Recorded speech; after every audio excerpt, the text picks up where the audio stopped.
মাধববাড়ির ঘটনায় ম্যাজিস্ট্রেট পর্যায়ের তদন্তের আদেশ দিল রাজ্য সরকার। বৃহস্পতিবার মহাকরণে আয়োজিত এক সাংবাদিক সম্মেলনে এই ঘোষণা দেন রাজ্যের মুখ্যমন্ত্রী বিপ্লব কুমার দেব। তিনি এদিন সাংবাদিক সম্মেলন করেন আইপিএফটির সভাপতি তথা মন্ত্রী এনসি দেববর্মাকে পাশে নিয়ে। বৃহস্পতিবার সাংবাদিক সম্মেলনে মুখ্যমন্ত্রী দাবি করেন, মঙ্গলবার মাধববাড়িতে যে আন্দোলন চলছিল তা গণতান্ত্রিক পদ্ধতিতে ছিল না।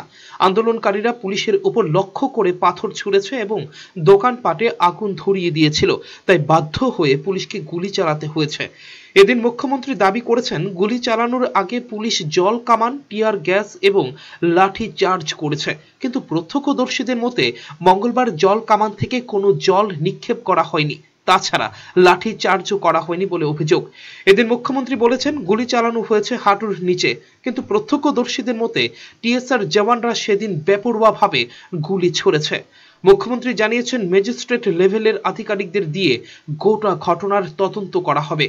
এদিন মুখ্যমন্ত্রী কথা বলেছেন নাগরিকত্ব সংশোধনী বিল নিয়েও। মুখ্যমন্ত্রীর মতে ত্রিপুরাতে মহারাজার সময় থেকে শরণার্থীদের পুনর্বাসন দেওয়া হয়েছে, তাই নাগরিকত্ব সংশোধনী বিল ত্রিপুরার জন্য নতুন কিছু না। ন্যাশনাল হাইওয়ে রোডে যে ব্লকেজ করেছিল তার জন্য প্রথমে অনুরোধ করা হয়েছিল, পরবর্তী সময়ে মাইল্ড লাঠি চার্জ করা হয়েছে, টিয়ার গ্যাস চালু করা হয়েছে এবং অন্যান্য যে ব্যবস্থা করা হয়েছে। কিন্তু যখন একের পর এক সেখানে পাথরবাজি এবং লাস্টে যখন আগুন লাগানো শুরু হলো, তখন পুলিশকে শূন্যে গুলি করতে হয়েছে।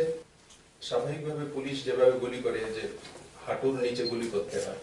এদিন মুখ্যমন্ত্রী জানিয়েছেন, সুমিত দেববর্মা নামে যে ছেলেটির গুলি লেগেছে তাকে কলকাতায় পাঠানো হয়েছে চিকিৎসার জন্য এবং তার চিকিৎসার ব্যয়ভার রাজ্য সরকার বহন করছে।